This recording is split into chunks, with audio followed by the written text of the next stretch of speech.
Well, France's Prime Minister has been ousted from the government in a confidence vote. Lawmakers voted overwhelmingly to remove François Bayrou after just 9 months in office.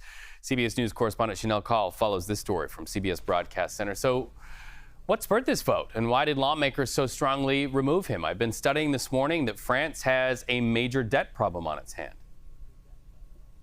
That's right. That's really the focus of this.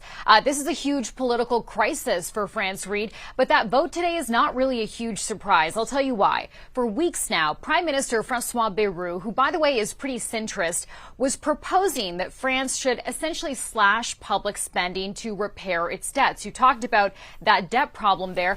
We're talking about some pretty drastic cuts that he was proposing to the tune of about $51 billion, Reed. And the goal there was to resolve the country's financial problems. But this idea proved to be pretty unpopular. There was a lot of opposition to this, notably, Reed, from lawmakers on both sides of the aisle. And frankly, his defeat today seemed inevitable.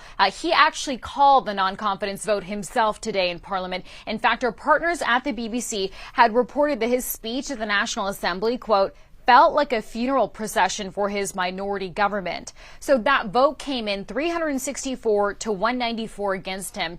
That now means he's been formally ousted from government. It also now means, Reed, that there's going to be some serious turmoil for the country right now. President Emmanuel Macron, he has a couple of options here on the table. So he can call for a snap election, or he can pick a fifth prime minister in, get this, less than 2 years. There's been so much turnover. And we should mention the nation's debt problem. That is still a really big problem. Yeah, and it's a roll of the dice if Macron goes either way, right? So let's talk about the cuts there that were being proposed, those steep cuts. A lot of people are saying it was because the country has very generous health care offerings for the people who live there, and that some of those cuts would have eroded that. Is that really what drove the public sentiment and that no confidence vote?